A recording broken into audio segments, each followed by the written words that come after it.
ಸಾಹಿತ್ಯಕ್ಕಿಂತ ಹೆಚ್ಚಾಗಿ ಊಟ, ಹಾಜರಾತಿ ಪತ್ರ, ಕೊಡೋ ಬ್ಯಾಗು ಇವುಗಳಿಗೆ ಹೆಚ್ಚು ಸುದ್ದಿ ಆಗೋದುಂಟು. ಆದರೆ ಅದರ ಮಧ್ಯೆ ಅನೇಕ ಚರ್ಚೆಗಳು ನಡೆದಿರುತ್ತವೆ, ವಿಚಾರ ಸಂಕಿರಣಗಳು ನಡೆದಿರುತ್ತವೆ, ಇವೆಲ್ಲವೂ ನಡೀತಾ ಇರುತ್ತವೆ. ಆದರೆ ಪತ್ರಿಕೆಗಳನ್ನು ನೋಡಿದರೆ, ನೀವು ಟಿ ವಿಗಳನ್ನು ನೋಡಿದರೆ ಊಟಕ್ಕಾಗಿ ಕಿತ್ತಾಡಿದರು ಅಂತ, ಬ್ಯಾಗ್ ಸಿಕ್ಕಲಿಲ್ಲ ಅಂತ ಕಿತ್ತಾಡಿದರು ಅಂತ, ಹಾಜರಾತಿ ಪತ್ರ ಸಿಕ್ಕಲಿಲ್ಲ ಅಧ್ಯಾಪಕರಿಗೆ ಅಂತ, ಇಂಥ ವಿಷಯಗಳು ಮುನ್ನೆಲೆಗೆ ಬರೋದರಿಂದ ಇಂಥ ಸಾಹಿತ್ಯ ಸಮ್ಮೇಳನಗಳು ಏನನ್ನು ಸಾಧಿಸುತ್ತವೆ ಅನ್ನುವಂಥ ಪ್ರಶ್ನೆಯನ್ನು ಅನೇಕರು ಕೇಳ್ತಾ ಇರ್ತಾರೆ. ಆದರೆ ಇನ್ನೊಂದು ಸಕಾರಾತ್ಮಕವಾಗಿ ಸಾಹಿತ್ಯ ಸಮ್ಮೇಳನಗಳನ್ನು ನಾವು ನೋಡಬೇಕಾಗಿರುತ್ತೆ. ಮಧ್ಯೆ ನಡೆಯುವ ಅನೇಕ ಚರ್ಚೆಗಳಿರ್ತವಲ್ಲ, ಎಲ್ಲ ವಿಚಾರ ಸಂಕಿರಣಗಳು ಎಲ್ಲವೂ ವಿಚಾರಯೋಗ್ಯವೇ ಆಗಿಲ್ಲದೆ ಇರಬಹುದು. ಆದರೆ ಯಾವುದೇ ಚರ್ಚೆಯಲ್ಲಿ ಯಾವುದಾದ್ರೂ ಎರಡು ಅಂಶ ಸಕಾರಾತ್ಮಕವಾಗಿ ಬಂದರೆ, ಅಲ್ಲಿರುವ ಜನಗಳನ್ನು ತಲುಪಿದರೆ ಅದು ಸಾರ್ಥಕವಾದದ್ದು ಅಂತ ನಾನು ಭಾವಿಸ್ಕೊಂಡಿದ್ದೇನೆ. ಏನಲ್ಲದೆ ಇದ್ರೂ ಸಾಹಿತ್ಯ ಸಮ್ಮೇಳನಗಳಲ್ಲಿ ಕನ್ನಡದ ಬಗ್ಗೆ ಆಸಕ್ತಿ ಇರೋರು, ಸಾಹಿತ್ಯದ ಬಗ್ಗೆ ಆಸಕ್ತಿ ಇರತಕ್ಕಂಥವ್ರು ಒಂದು ಕಡೆ ಸೇರ್ತಾರೆ. ಆ ಒಂದು ಕಡೆ ಸೇರೋದಿದೆಯಲ್ಲ, ಅದೇ ವಿಶೇಷವಾದ್ದು. ಅದರಲ್ಲೂ ಇತ್ತೀಚಿನ ದಿನಗಳಲ್ಲಿ ಬೇರೆ ಬೇರೆ ಕಾರಣಗಳಿಗಾಗಿ ಒಡಕುಗಳು ಉಂಟಾಗ್ತಾ ಇರುವಾಗ, ಬಿರುಕುಗಳು ಉಂಟಾಗ್ತಾ ಇರುವಾಗ, ಕನ್ನಡದ ಹೆಸರಿನಲ್ಲಿ, ಸಾಹಿತ್ಯದ ಹೆಸರಿನಲ್ಲಿ ಜನಸಾಮಾನ್ಯರನ್ನು ಒಳಗೊಂಡಂತೆ ರಾಜಕಾರಣಿಗಳು, ಸಾಹಿತಿಗಳು, ಚಿಂತಕರು ಎಲ್ಲರೂ ಸೇರ್ತಕ್ಕಂಥದ್ದು ಸಾಹಿತ್ಯ ಸಮ್ಮೇಳನಗಳಲ್ಲಿ ಅನ್ನೋದು ವಿಶೇಷವಾದ ಸಕಾರಾತ್ಮಕವಾದಂಥ ಅಂಶ ಅಂತ ನಾನು ಭಾವಿಸ್ಕೊಂಡಿದ್ದೇನೆ.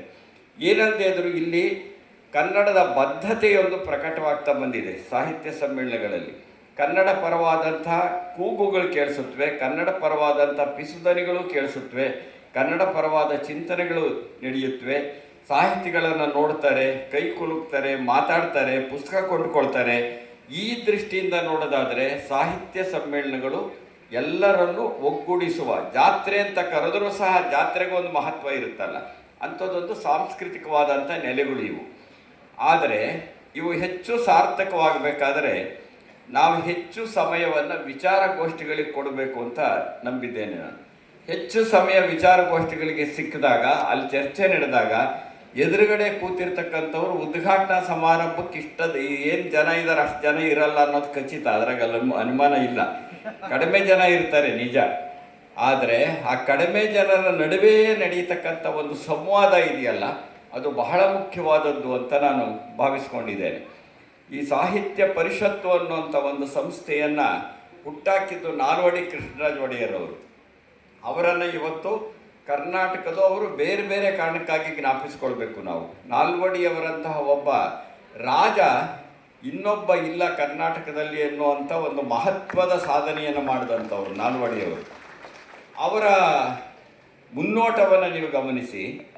ಅವರು ಅರಮನೆಯ ಒಂದು ಸಭೆಯಲ್ಲಿ ಸಾಹಿತ್ಯಕ್ಕಾಗಿ ಒಂದು ಸ್ವಾಯತ್ತ ಸಂಸ್ಥೆ ಬೇಕು, ಅದನ್ನು ನೀವು ಮಾಡಿ ಅಂತ ಹೇಳಿ ಇಡುಗಂಟಾಗಿ 5,000 ರೂಪಾಯಿಗಳನ್ನು ಕೊಡ್ತಾರೆ. 5,000 ಅಂತ ಕೆಲವು ಕಡೆ ಉಲ್ಲೇಖ ಆಗಿದೆ, ಇನ್ನು ಕೆಲವು ಕಡೆ 15,000 ಅಂತ ಉಲ್ಲೇಖ ಆಗಿದೆ.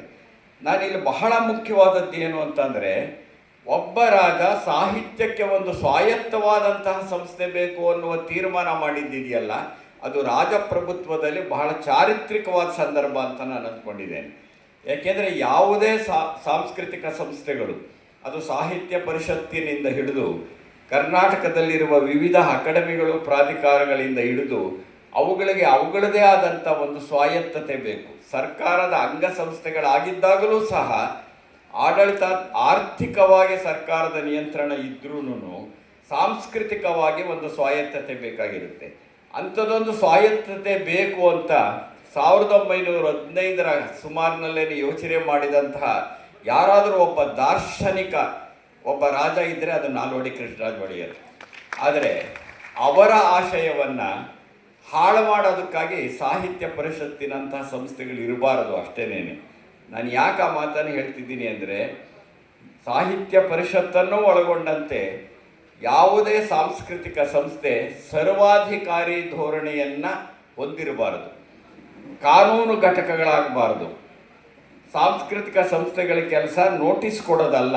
ಸಾಂಸ್ಕೃತಿಕ ಸಂಸ್ಥೆಗಳ ಕೆಲಸ ಸಾಂಸ್ಕೃತಿಕವಾದ ಒಂದು ವಾತಾವರಣವನ್ನು ನಿರ್ಮಾಣ ಮಾಡೋದು, ಕನ್ನಡ ಪರವಾದಂಥ ಚಿಂತನೆಗಳನ್ನು ಬೆಳೆಸೋದು, ಒಟ್ಟು ನಮ್ಮ ಸಂಸ್ಕೃತಿ ಮತ್ತು ಸಾಹಿತ್ಯದಲ್ಲಿರ್ತಕ್ಕಂಥ ಪರಂಪರೆಯನ್ನು ಜನಗಳಿಗೆ ತಲುಪಿಸ್ತಕ್ಕಂಥದ್ದು.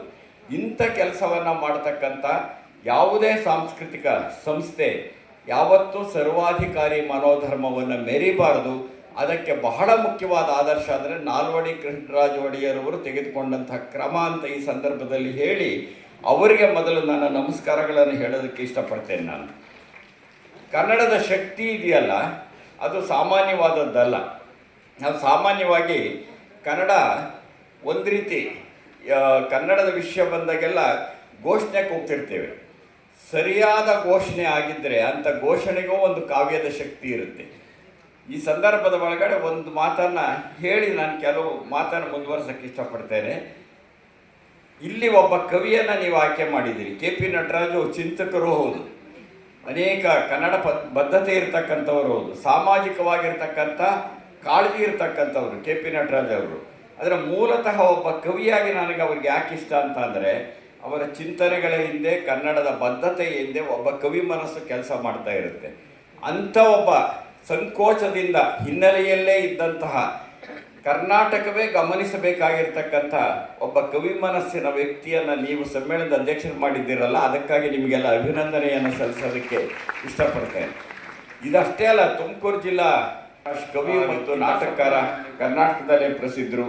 ಅಗ್ರಹಾರ ಕೃಷ್ಣಮೂರ್ತಿ ಕರ್ನಾಟಕದಲ್ಲಿ ಬಹಳ ಹೆಸರಾದವರು. ಈಗ ಅಧ್ಯಕ್ಷರಾಗ್ತಿರೋ ಕರಿಗೌಡ ಬೀಚ್ನಲ್ಲಿ ಹೆಸರಾದಂಥವರು.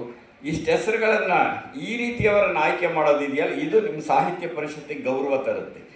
ಇಲ್ಲದಿದ್ರೆ ಏನಾಗುತ್ತೆ ಅಂದರೆ, ಇವನೊಂದು ಸ್ವಲ್ಪ ದುಡ್ಡು ಕೊಟ್ಟಿದ್ದಾನಪ್ಪ, ಕೆಲವು ಜಿಲ್ಲೆಗಳಲ್ಲಿ ಅದು ಆಗಿದೆ. ಯಾರು ದಾನಿಗಳಿರ್ತಾರೋ ಅವ್ರನ್ನ ತಗೊಂಡೋಗಿ ಸಾಹಿತ್ಯ ಸಮ್ಮೇಳನದ ಅಧ್ಯಕ್ಷರು ಮಾಡಿರೋದು ಉಂಟು. ಅವ್ರನ್ನ ಯಾವುದಾದ್ರೂ ಆರ್ಥಿಕ ಸಮ್ಮೇಳನಕ್ಕೆ ಅಧ್ಯಕ್ಷರು ಮಾಡಬೇಕು, ಸಾಹಿತ್ಯ ಸಮ್ಮೇಳನಕ್ಕಲ್ಲ.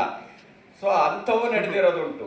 ಆದರೆ ನಮ್ಮ ತುಮಕೂರು ಜಿಲ್ಲೆ, ಈ ಮಧುಗಿರಿ ತಾಲೂಕು ಸಾಹಿತ್ಯ ಸಮ್ಮೇಳನದ ಅಧ್ಯಕ್ಷರನ್ನು ಎಂಥವರನ್ನು ಮಾಡಬೇಕು ಅನ್ನೋದಕ್ಕೆ ಆದರ್ಶ ಆಗಿದೆಯಲ್ಲ, ಇದು ನಮಗೆ ಮಾದರಿ ಆಗಬೇಕು ಯಾವತ್ತು ಅಂತ ಅಂದ್ಕೊಂಡಿದ್ದೇನೆ.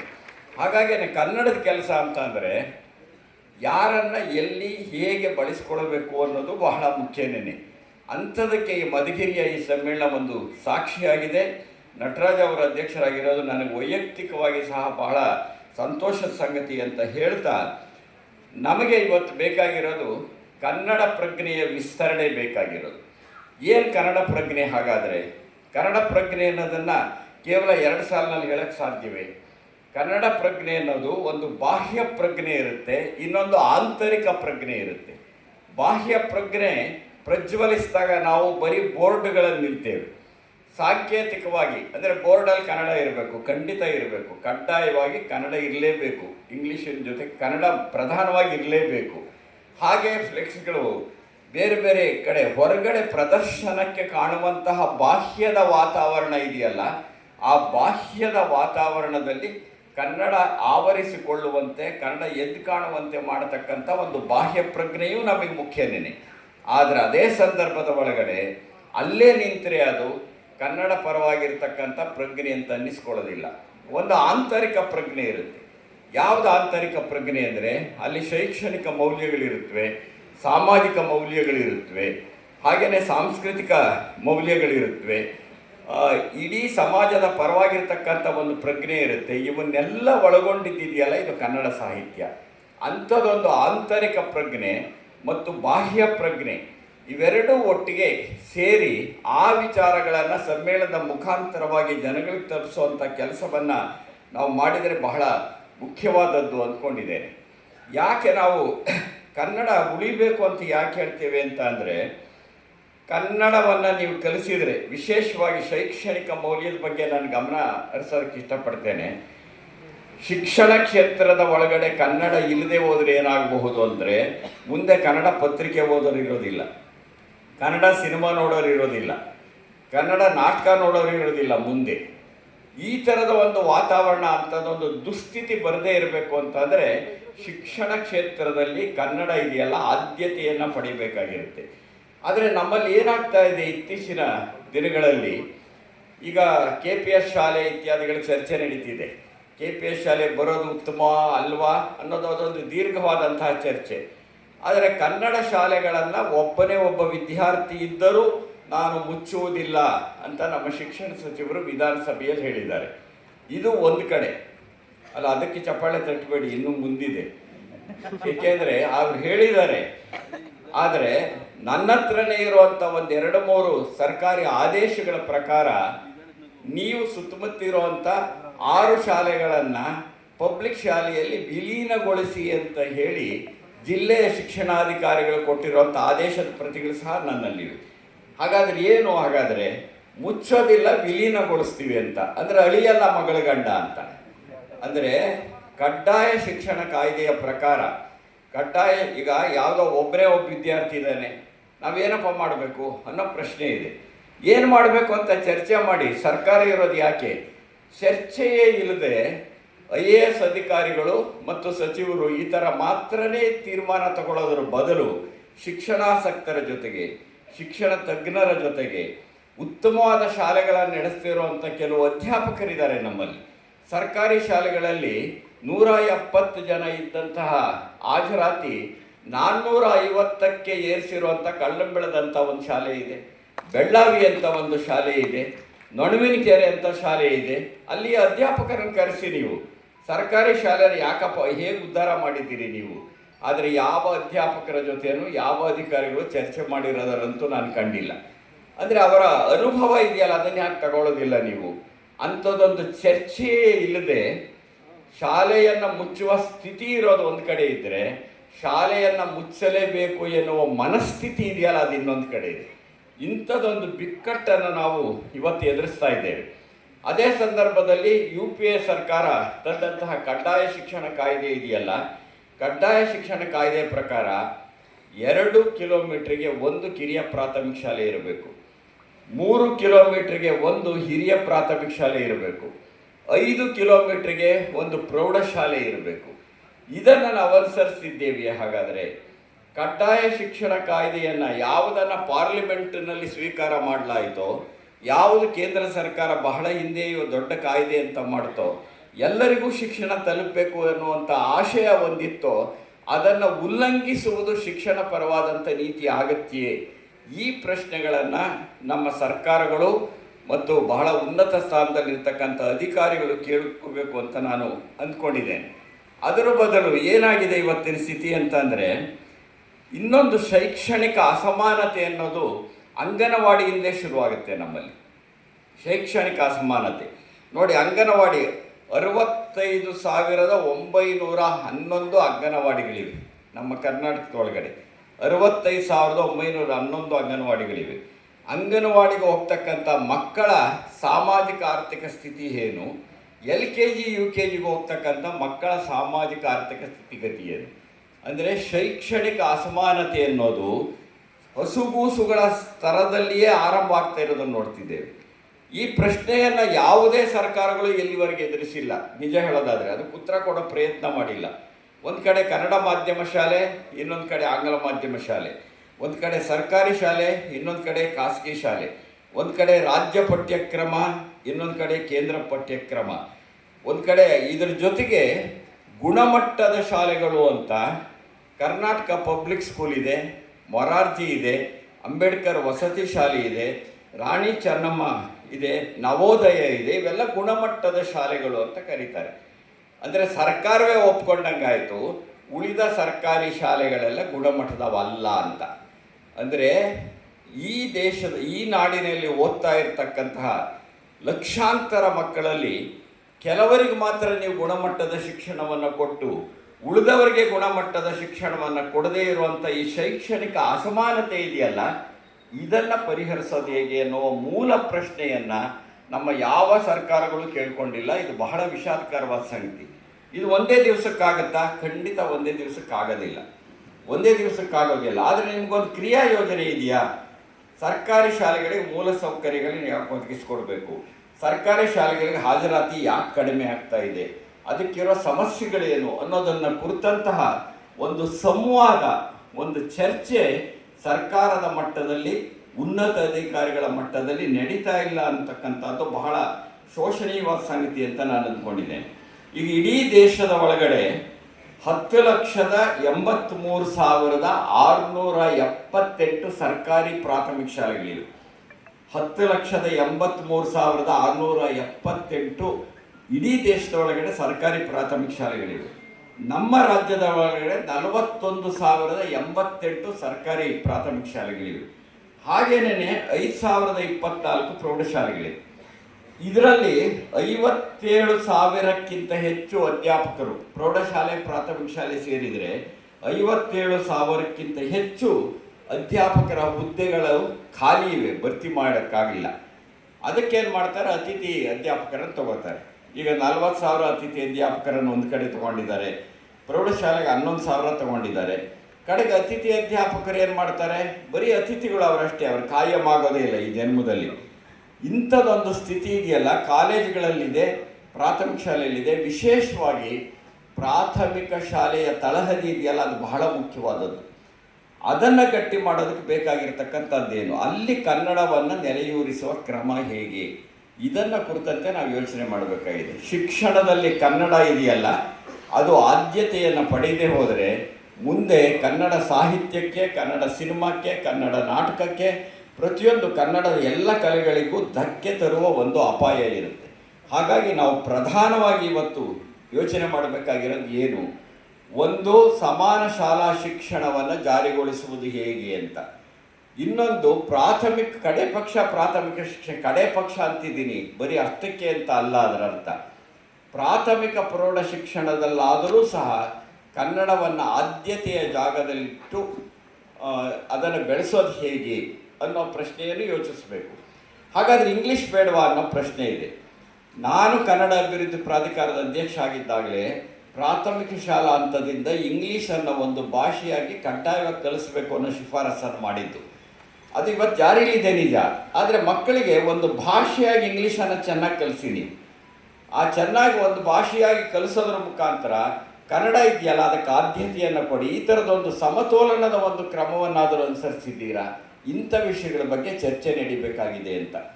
ಇದರ ಜೊತೆಗೆ ಕನ್ನಡ ಸಾಹಿತ್ಯ ಏನು ಹೇಳುತ್ತೆ ಅನ್ನೋ ಚರ್ಚೆಗಳು ಸಾಹಿತ್ಯ ಸಮ್ಮೇಳನದಲ್ಲಿ ನಡೀಬೇಕು. ಮುಖ್ಯವಾಗಿ ಕನ್ನಡ ಸಾಹಿತ್ಯ ಏನು ಹೇಳುತ್ತೆ ಅನ್ನೋದ್ರ ಬಗೆಗಿನ ಚರ್ಚೆ ಇದೆಯಲ್ಲ, ಇವತ್ತೇನಾಗಿದೆ, ಜಾತಿಯ ಜೈಲುಗಳು ನಿರ್ಮಾಣ ಆಗಿವೆ, ಧರ್ಮದ್ವೇಷದ ದ್ವೀಪಗಳ ನಿರ್ಮಾಣ ಆಗಿವೆ.